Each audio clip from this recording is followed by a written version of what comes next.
मेरा नाम अनिल है और मैं एक छोटे से गांव में रहता हूं। ये गांव इतना शांत था कि कोई भी बाहर से आने वाला यहां की खामोशी को महसूस करता था। लेकिन एक चीज ऐसी थी जिसे लोग हमेशा से टालते रहते थे। गांव के बाहरी किनारे पर एक खेत था जिसे खूनी खेत कहा जाता था। उस खेत के बारे में गांव के लोग अक्सर बातें करते रहते थे, लेकिन कोई भी उस खेत के पास जाने की हिम्मत नहीं करता था। कहते थे वहां कुछ ऐसा था जो किसी को जिंदा नहीं छोड़ता था। एक दिन मैंने सोचा क्यों ना उस खेत के बारे में खुद पता किया जाए। बहुत सालों से मुझे बस यही जानने की इच्छा थी कि आखिर वह खेत इतना डरावना क्यों था।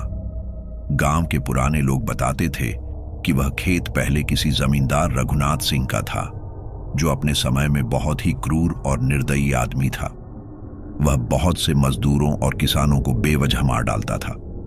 एक समय ऐसा आया जब रघुनाथ सिंह ने अपनी जमीन पर काम करने वाले लोगों को फंसाया और उनके खिलाफ झूठे आरोप लगाए। उन्होंने उन सबको उसी खेत में मार डाला। मैंने सोचा कि यह सब पुरानी बातें हैं और अब तो कोई भी वहां नहीं जाता, लेकिन उस दिन कुछ अलग ही हुआ। मैंने खेत की ओर कदम बढ़ाया और जैसे ही मैंने उस जगह पर कदम रखा, एक अजीब सी खामोशी ने मुझे घेर लिया। खेत के बीचों बीच बढ़ते घास और कांटों के बीच से कोई आवाज नहीं आ रही थी, जैसे हवा भी इस जगह से डर रही हो। मुझे ऐसा लगने लगा कि कुछ तो है जो मुझे देख रहा है। मुझे याद आता है कि उस दिन मैं अकेला था और कोई और नहीं था। मैं धीरे धीरे खेत में और अंदर बढ़ता गया और फिर अचानक मैंने देखा वह आकृति जो पहले मैंने कभी नहीं देखी थी। एक काली छाया जो बेतहाशा जमीन पर रेंग रही थी, और फिर अचानक वह छाया खड़ी हो गई। ऐसा लगा जैसे वह छाया मुझसे कुछ कहने वाली हो। दिल तेजी से धड़कने लगा और मैं बस खड़ा रहा। आंखें खुली और शरीर बिल्कुल बेजान सा हो गया। वह छाया धीरे धीरे मुझसे दूर जाने लगी, लेकिन उसका रूप अब मुझे और भी डरावना लगने लगा था। उसका चेहरा, जिसकी कोई पहचान नहीं थी, सिर्फ एक खाली चेहरे की तरह था, और उसकी आंखों में कुछ ऐसा था जो शब्दों में नहीं कहा जा सकता। मैंने तुरंत कदम वापस लिया और उस जगह से भागने की कोशिश की, लेकिन मेरे पैरों में कोई ताकत नहीं थी।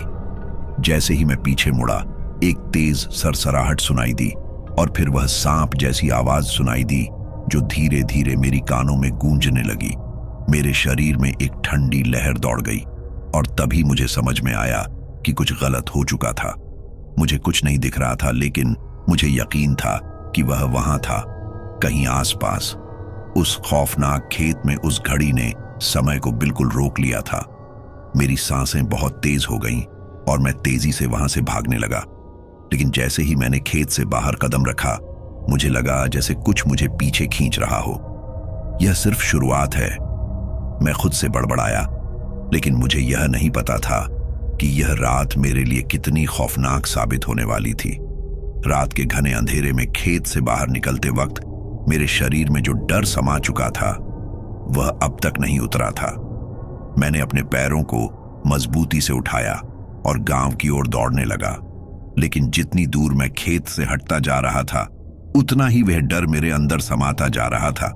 जैसे हर कदम के साथ मुझे किसी के पैरों की आवाज सुनाई देती और दिल की धड़कन तेज हो जाती। गांव तक पहुंचने में लगभग आधा घंटा लगा, लेकिन उस समय मुझे ऐसा लगा जैसे मैं घंटों से दौड़ रहा हूं। जब मैं गांव पहुंचा तो मैंने देखा कि कुछ लोग मुझे घबराए हुए देखकर मुझसे पूछने लगे, क्या हुआ अनिल? मुझे समझ में नहीं आया कि क्या बताऊं। मैंने कहा, कुछ नहीं, बस थोड़ी बहुत थकावट है। और ऐसे ही मैंने उस दिन की घटनाओं को झुठला दिया। लेकिन अंदर से मुझे पता था कि कुछ तो था जो मैं समझ नहीं पा रहा था। वह रात मुझे चैन से सोने नहीं दे पाई। मैं बिस्तर पर पड़ा था, लेकिन मेरे दिमाग में बस वही छाया घूम रही थी, यह सिर्फ शुरुआत है। वो आवाज बार बार मेरे कानों में गूंज रही थी। सुबह के पहले ही उजाले में मुझे फिर से खेत जाने का मन हुआ। मुझे खुद से यह सवाल करना था कि मैंने क्या देखा था और क्या वह सिर्फ मेरा भ्रम था। अगली सुबह मैं नजरें चुराते हुए उस खेत की ओर बढ़ा। इस बार कुछ भी नजर नहीं आ रहा था। खेत बिल्कुल खाली था, लेकिन जैसे ही मैं खेत के अंदर दाखिल हुआ, मुझे फिर वही खौफनाक एहसास हुआ, जैसे कोई मुझे घूर रहा हो। हल्की सी खसखसाहट की आवाज सुनाई दी, जैसे कोई पास से चल रहा हो। मैंने रुककर इधर उधर देखा, लेकिन कोई नहीं था, सिर्फ दूर तक फैला हुआ पीला घास और खून के धब्बे। मेरे मन में एक विचार आया, क्या ये खून के धब्बे वास्तव में खून है या यह कुछ और ही है? वह खून जिनका कोई भी यहां रहकर उत्तर नहीं दे सकता था। मैंने फिर से कदम बढ़ाए और खेत के बीच तक पहुंचा। अचानक मेरे सामने एक पुरानी धुंधली सी तस्वीर दिखाई दी, जैसे किसी ने उसे खींचा हो। वह तस्वीर कोई इंसान की नहीं, बल्कि उसी काली छाया की थी जिसे मैंने पहले देखा था। वह तस्वीर बुरी तरह से फटी हुई थी और उसके ऊपर खून के धब्बे थे। मुझे अब यकीन हो गया कि यह खेत सचमुच किसी के मौत की कहानी सुनाता था। इतना सोचते ही मैं पीछे मुड़ा और तेजी से खेत से बाहर भागने की कोशिश की, लेकिन तभी एक घनी धुंध ने पूरे खेत को घेर लिया। चारों ओर से एक अजीब सी गंध आने लगी, जैसे सड़ी गली हड्डियों की। मेरी सांसें थम सी गईं। तभी मैंने महसूस किया कि किसी ने मेरा हाथ पकड़ लिया है। मेरे शरीर में एक जबरदस्त झटका लगा। मैंने घबराकर अपना हाथ खींचने की कोशिश की, लेकिन वह पकड़ इतनी मजबूत थी कि मैं किसी भी हालत में उसे छुड़ा नहीं सका। फिर एक खौफनाक आवाज सुनाई दी, तुम नहीं जा सकते अनिल, तुम हमारी पहचान नहीं ले सकते। यह आवाज किसी इंसान की नहीं, बल्कि उस काली छाया की थी। वह आवाज इतनी गहरी और घिनौनी थी कि मेरी रूह कांप उठी। मैंने फिर से भागने की कोशिश की, लेकिन इस बार वह आवाज और भी पास आ गई। तुमने हमारे राज को जानने की कोशिश की है, अब तुम्हें इसका खामियाजा भुगतना होगा। तभी वह छाया सामने आई, लेकिन इस बार यह वही काली आकृति नहीं थी, बल्कि यह एक कटा फटा चेहरा था जो अब पूरी तरह से मुझे देख रहा था। उसकी आंखें खून से सनी हुई थीं और उसकी मुस्कान एक भयानक दर्द भरी हंसी में बदल गई। मैं डर के मारे जोर जोर से चिल्लाया, लेकिन कोई आवाज नहीं निकली। फिर अचानक मुझे लगा जैसे मेरी आंखों के सामने सब कुछ घूम रहा हो।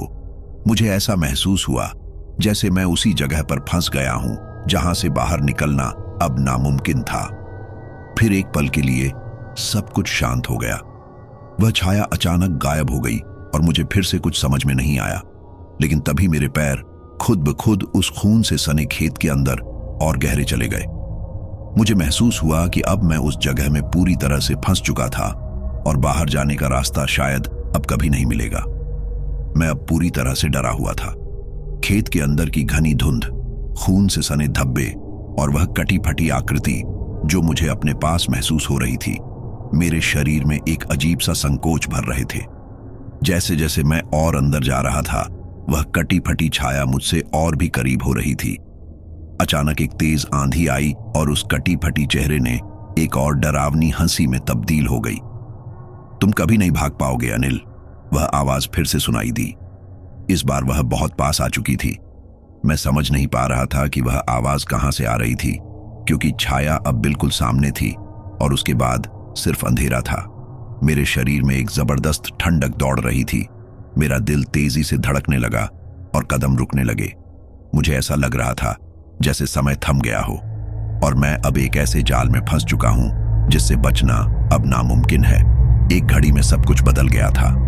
वह छाया अब धीरे धीरे मुझे घेरने लगी, जैसे वह मुझे अपनी गिरफ्त में लेने जा रही हो। मैंने जोर से अपनी आंखें बंद की और खुद को हिम्मत देने की कोशिश की, लेकिन जैसे ही मैंने अपनी आंखें खोली, वह कटी फटी आकृति मेरे सामने खड़ी थी। उसकी आंखें पूरी तरह से कटी हुई थीं और उसकी हंसी अब मेरे कानों में गूंज रही थी। उसका चेहरा ऐसा लगता था जैसे कई सालों से मृत हो, लेकिन फिर भी वह वहां खड़ा था।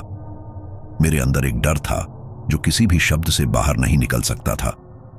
मैंने अपनी आवाज को भरसक दबाया और फिर से वापस भागने की कोशिश की, लेकिन जैसे ही मैं एक कदम भी पीछे बढ़ा था, वह छाया मुझे और ज्यादा करीब महसूस होने लगी। तुम भाग नहीं सकते अनिल। अब उसकी आवाज और भी गहरी और भयावह हो गई थी। मैंने अपनी आंखों से डर के साथ देखा और महसूस किया कि अब मैं कहीं भी जाऊं, वह हमेशा मेरे साथ रहेगा। यही वह क्षण था जब मुझे यकीन हो गया कि यह सब एक सामान्य सपना नहीं था। खेत में जो कुछ भी हो रहा था वह असल था। वह छाया जो मुझे पकड़ने की कोशिश कर रही थी, वह न सिर्फ एक आत्मा थी, बल्कि वह खुद खेत की एक अभिशप्त कहानी का हिस्सा थी। तभी एक अजीब सा दृश्य सामने आया। मेरी आंखों के सामने किसी ने उस कटी फटी आकृति को देखकर उसकी पहचान को बताया। यह रघुनाथ सिंह का खून है, किसी ने कहा। रघुनाथ सिंह, वह जमींदार जिसने यहां इतना खून बहाया था। मेरे सामने एक दृश्य फैल गया। वह छाया अब एक आदमी के रूप में बदल गई। उसका चेहरा अब रघुनाथ सिंह का था, जो एक खून से सना हुआ चेहरा था। उसके शरीर पर मिट्टी और खून के धब्बे थे और उसकी आंखों में एक गहरी लालिमा थी। रघुनाथ सिंह ने मुझे देखा और हंसते हुए बोला, तुम बहुत देर से आ रहे हो अनिल। अब मैं तुम्हें नहीं छोड़ सकता। ये खेत अब मेरा है और अब यहां से कोई नहीं बच सकता। मेरे शरीर में कंपकंपी दौड़ने लगी। मैंने दौड़ने की कोशिश की, लेकिन मेरे पैरों से जैसे ताकत छिन गई हो। मैं उसे पीछे छोड़ने के लिए जितना भी भागता, वह मेरे करीब आता चला गया। मैं समझ नहीं पा रहा था कि मैं कहां जाऊं। चारों ओर से वह छाया घेर चुकी थी और वह अब मुझे दबोचने के लिए तैयार थी। फिर अचानक मेरे दिमाग में एक ख्याल आया। क्या यह सिर्फ एक भूतिया कहानी है? क्या रघुनाथ सिंह की आत्मा सचमुच यहां कैद है? जैसे ही यह ख्याल आया, मुझे यकीन हुआ कि मैं किसी जाल में फंस चुका था। रघुनाथ सिंह का खून अब उस खेत में हर जगह बिखरा था और अब उसकी आत्मा भी इस भूमि को नहीं छोड़ सकती थी। अब मुझे एहसास हुआ कि यहाँ की जमीन उस खून से, उसकी क्रूरता से अभिशप्त थी। रघुनाथ सिंह की छाया मुझसे और भी पास आ गई। उसकी हंसी अब मेरे दिल को जोर जोर से धड़काने लगी थी। उसने मेरी आंखों में देखकर कहा, तुम मुझे समझ नहीं पाए। तुम्हारा शरीर अब इस खेत की माटी से जुड़ने वाला है। तुम भी अब हमारे जैसे बनोगे अनिल। यह कहते हुए उसने अपनी हाथ बढ़ाई और मुझे खींच लिया। मेरी आंखों के सामने अंधेरा छा गया और मेरी पूरी दुनिया जैसे थम सी गई। अचानक मुझे एक अजीब सी महसूस हुई, जैसे मैं बर्फीली ठंडक में गिरा हो। वह ठंडक मेरे शरीर को अंदर तक महसूस हो रही थी और फिर वह कटी फटी आकृति मेरे सामने थी। उसने मुझे एक अंतिम बार देखा और फिर मुझे छोड़ दिया। लेकिन जब मेरी आंखें खुली तो मुझे लगा कि मैं कुछ खो चुका हूं। उस रात के बाद मैंने कभी भी उस खेत के बारे में किसी से कुछ नहीं कहा। वह खेत, वह खून और वह रघुनाथ सिंह की आत्मा अब भी वहां है। कभी कभी मुझे लगता है कि मुझे वापस उसी खेत में बुलाया जाएगा। फिर क्या होगा? मैंने जो कुछ देखा वह असंभव सा लग रहा था। जब मेरी आंखें खुली तो मुझे महसूस हुआ कि मैं उसी खेत में हूं जहां मैंने सब कुछ देखा था। यह मेरी आंखों का धोखा था या फिर यह सच में हो रहा था? मेरे मन में कई सवाल घूम रहे थे। क्या रघुनाथ सिंह की आत्मा सचमुच यहां मौजूद थी? क्या वह खून जो इस जमीन पर बिखरा हुआ था, मेरे साथ सच्चाई को साझा कर रहा था? हर कदम जो मैंने बढ़ाया, मुझे ऐसा महसूस हो रहा था जैसे कुछ अनदेखा मुझे घेरने की कोशिश कर रहा हो। शुरू में मुझे लगा कि मैं कुछ गलत समझ रहा हूं, लेकिन जैसे ही मैं खेत के बीच में पहुंचा, मेरे कदम अचानक रुक गए। खेत में जहां खून के धब्बे थे, वहां अब कुछ और ही था। धब्बे गायब हो चुके थे और जमीन पर जैसे एक हल्की सी दरार बन गई थी। दरार से कुछ काली धुआं जैसी चीज बाहर निकल रही थी, जो मेरे मुंह से एक गहरी सांस को बाहर खींच ले रही थी। मेरे हाथ में एक छड़ी थी, जिसे मैंने वहां से गुजरते हुए उठाया था।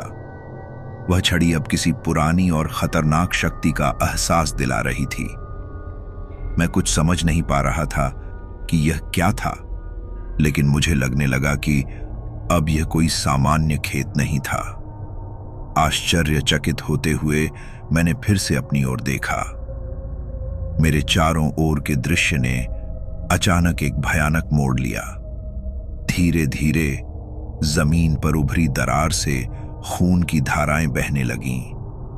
यह खून बहुत गाढ़ा था, जैसे किसी ने इसे जानबूझकर वहां बहाया हो। मैंने अपनी आंखें झपकते हुए फिर से देखा और महसूस किया कि यह सब सच में हो रहा था। फिर अचानक मेरे पास वह कटी फटी आकृति फिर से आई। अब यह आकृति किसी इंसान से ज्यादा भूतिया लग रही थी। रघुनाथ सिंह की वह आत्मा अब पूरी तरह से जमीन से बाहर निकल आई थी।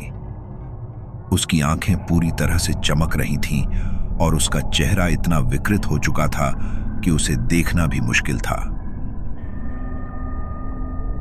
वह अब और करीब आ रहा था।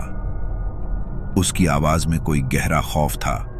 उसने कहा, तुमने जो देखा वह अभी खत्म नहीं हुआ है अनिल। यह भूमि हमारी है। तुम्हारा कोई भी प्रयास यहां से बाहर निकलने का काम नहीं आएगा। मेरे शरीर में एक ठंडक दौड़ गई। यह आवाज पूरी तरह से मेरा पीछा कर रही थी। जैसे ही वह पास आया, मैंने उसे एक बार फिर से देख लिया। उसकी आंखें अब पूरी तरह से जल रही थीं, जैसे आग की लपटें उसमें समा गई हों। तुम उस भूतिया शक्ति को नहीं समझ सके अनिल, उसने कहा, और उसके बाद उसने एक डरावनी हंसी में कहा, अब तुम भी हमें जिंदा रखने में हमारी मदद करोगे। जैसे ही उसने यह कहा, जमीन के नीचे से उभरे हुए खून के धब्बे अब एक नई दिशा में बढ़ने लगे। मुझे लगा जैसे खेत की मिट्टी खुद मुझे खींच रही हो। मैं अब उस छायादार रूप से मुक्त नहीं हो सकता था। मेरी आंखों के सामने अब एक अजीब सी सिहरन फैल रही थी। जैसे ही मैं एक कदम और बढ़ा, मुझे एहसास हुआ कि जमीन के नीचे कुछ और था। मुझे लगता था कि यह केवल मेरी कल्पना का हिस्सा है, लेकिन तभी एक कटा हुआ हाथ मेरे पैरों के पास आ गिरा। वह हाथ किसी इंसान का था, लेकिन उसकी खाल पूरी तरह से उधड़ी हुई थी और उसमें से खून बह रहा था। मैं चिल्ला पड़ा, लेकिन कोई आवाज नहीं निकल पाई। उस कटी हुई हाथ ने धीरे धीरे मेरी ओर इशारा किया, और जैसे ही मैंने उसकी ओर देखा, उसकी मुंह से एक भयानक चीख निकली। अचानक मैं अपने शरीर पर किसी चीज को महसूस करने लगा। मुझे लगा जैसे कोई मुझे दबोच रहा हो, और फिर मेरे पास वह कटी फटी आकृति पूरी तरह से आ खड़ी हुई। अब तुम हमारी दुनिया का हिस्सा हो अनिल, उसने कहा। मैंने कड़ी मेहनत से अपनी आंखें खोली और मुझे महसूस हुआ कि मेरी सांसें थम चुकी थीं। मेरी छाती पर एक भारी बोझ था। मैं घबराकर जमीन पर गिर पड़ा, और मुझे अब यह समझ आ गया था कि अब मैं कभी भी इस खेत से बाहर नहीं निकल सकता था। इतनी देर में खेत के किनारे पर कुछ हलचल हुई।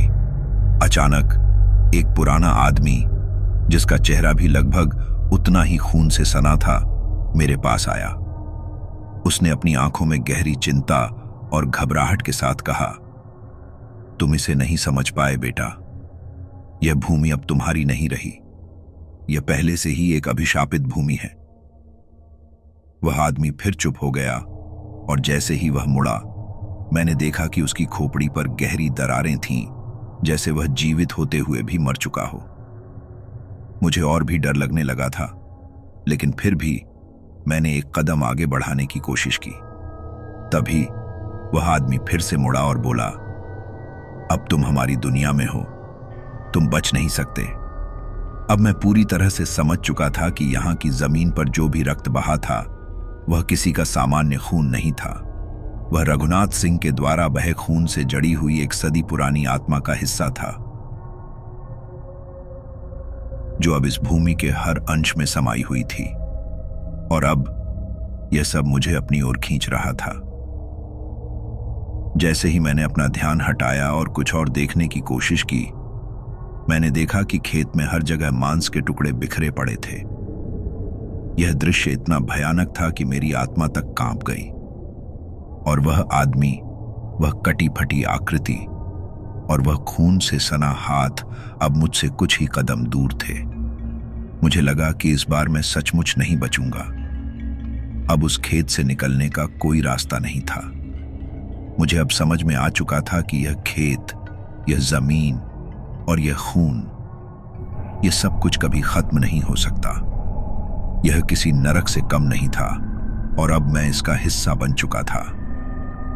मेरी सांसें तेज हो रही थीं, जैसे मेरी छाती पर कोई भारी पत्थर रख दिया हो। मेरा शरीर कांप रहा था, और मेरे दिमाग में एक ही विचार था, क्यों मैं इस बुरी किस्मत का शिकार हुआ। मैंने किसी तरह खुद को उठाया, मेरी आंखों के सामने एक खौफनाक दृश्य था। पूरे खेत में खून की धाराएं बह रही थीं, और अब वह खून सिर्फ धरती पर नहीं था, वह हवा में भी था, जैसे आसपास की हवा भी सड़ी हुई हो। खून की यह गंध मेरी नाक में समा गई थी और मेरी सांसें रुक सी गई थीं। मुझे समझ नहीं आ रहा था कि मैं क्या कर रहा था, लेकिन एक चीज मैं जानता था, मैं यहां से बाहर नहीं निकल सकता। रघुनाथ सिंह की कटी फटी आकृति अब मेरे सामने खड़ी थी। उसकी आंखों में जलती हुई आग थी। उसने मेरे पास आकर मुझे देखा और धीरे से बोला, तुम यहां से नहीं जा सकते अनिल, तुम हमारे साथ हो, अब हमेशा के लिए। उसकी आवाज इतनी भारी थी कि मेरे कानों में हर शब्द गूंज रहा था। मेरी आंखों में अब सिर्फ अंधेरा था और मुझे महसूस हुआ कि मेरा शरीर अब उस खून से रगड़ खा चुका था जो खेत में फैला था। मैंने अपनी आंखें बंद की, लेकिन जब मैंने फिर से खोली तो मैं देख रहा था कि अब आसपास की धुंध भी गायब हो गई थी। सब कुछ, हर चीज अब उस खून की गंध और उस विकृत आकृति से भर गया था। तभी अचानक मैं जमीन पर गिर पड़ा। मेरी आंखों के सामने एक और भयावह दृश्य था।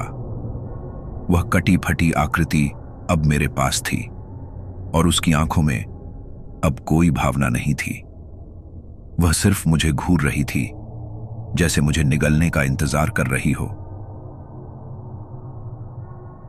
तुम समझ नहीं पा रहे अनिल, अब तुम हमारे साथ हो। तुम जिस भी दिशा में जाओगे, तुम्हें वही मिलेगा जो मैंने तुम्हें दिखाया। वह धीरे धीरे बोल रहा था और उसकी आवाज अब किसी इंसान से नहीं, बल्कि किसी खौफनाक प्रेत की थी। मैंने देखा कि अब खेत में बिखरे खून की धाराएं मेरे पैरों के पास और तेज हो गई थीं। अब वो खून मेरे शरीर में समाने की कोशिश कर रहा था और मैंने महसूस किया कि जैसे मुझे कुछ घेरने लगा हो। मैं उठने की कोशिश कर रहा था, लेकिन मेरी ताकत अब खत्म हो चुकी थी। मैं फंसा हुआ था, कहीं भी भाग नहीं सकता था। उसके बाद मैं एक अजीब सी आवाज सुनने लगा जो मेरे कानों में गूंज रही थी। यह आवाज कहीं दूर से आ रही थी, लेकिन धीरे धीरे वह पास आने लगी और अचानक मेरी आंखों के सामने सब कुछ बदल गया। खेत में बिखरे खून में एक दूसरी आकृति उभरी। यह आकृति और भी भयावह थी, जैसे कोई आत्मा जिसको पिघलाकर वापस जीवित कर दिया गया हो। वह आकृति मुझे देख रही थी, लेकिन अब वो पहले की तरह खौफनाक नहीं थी। अब वह किसी मांस के लोथड़े की तरह लग रही थी, जिसका हर हिस्सा खून से सना था। वह आकृति धीरे धीरे मेरी ओर बढ़ी और तभी मुझे महसूस हुआ कि अब मुझे इसकी ओर खींचा जा रहा था। मेरी शरीर की हर नस में खून की एक गहरी दबाव महसूस हो रही थी, जैसे किसी ने मुझे जकड़ लिया हो। वह आकृति पास आई और मैंने महसूस किया कि जैसे वह मुझसे कुछ पूछ रही हो। क्या तुम महसूस कर रहे हो अनिल? मैंने चुपचाप सिर हिलाया। मेरी आंखों में अब कोई आशा नहीं बची थी। मैंने उसे देखा और उसके बाद मेरी समझ से परे एक और डरावनी बात हुई। उस आकृति के चेहरे पर एक भयानक मुस्कान आ गई। उसकी मुस्कान में सिर्फ दर्द और नफरत का भाव था। अब तुम समझ पाए अनिल, तुम्हारा भाग्य अब मेरे जैसा है। तुम यहां हमेशा के लिए रहोगे। इतना कहकर उसने मुझे खींच लिया और मैं उस खून में डूबने लगा। मेरी आंखों में अब अंधेरा था और मुझे यह समझ में आ गया कि अब मैं कभी भी इस खेत से बाहर नहीं जा सकता। मेरी सारी ताकत खत्म हो चुकी थी और मेरी आवाज भी अब कहीं खो गई थी। अचानक एक तेज आवाज ने मेरी कानों के पास गूंजते हुए मुझे चौंका दिया। मैं वापस अपनी आंखें खोल पाया और देखा कि अब पूरा खेत रंगीन हो चुका था। खून के धब्बे अब मेरी ओर बढ़ने लगे थे। हर कदम के साथ खून का स्तर बढ़ता जा रहा था। मेरी सांसें तेज हो रही थीं और मैंने आखिरी बार अपने कदमों को उस जमीन से बाहर खींचने की कोशिश की, लेकिन अब यह सब खत्म हो चुका था। मेरे आखिरी ख्याल थे, मैं बच नहीं सकता। जैसे ही मैंने अपनी आखिरी सांस ली, खून की धाराओं में समाया एक नया साया बन गया। वह साया मुझे अब भी घेरता है, हर रोज उस खेत के खून में समाने के बाद एक हिस्सा बनकर।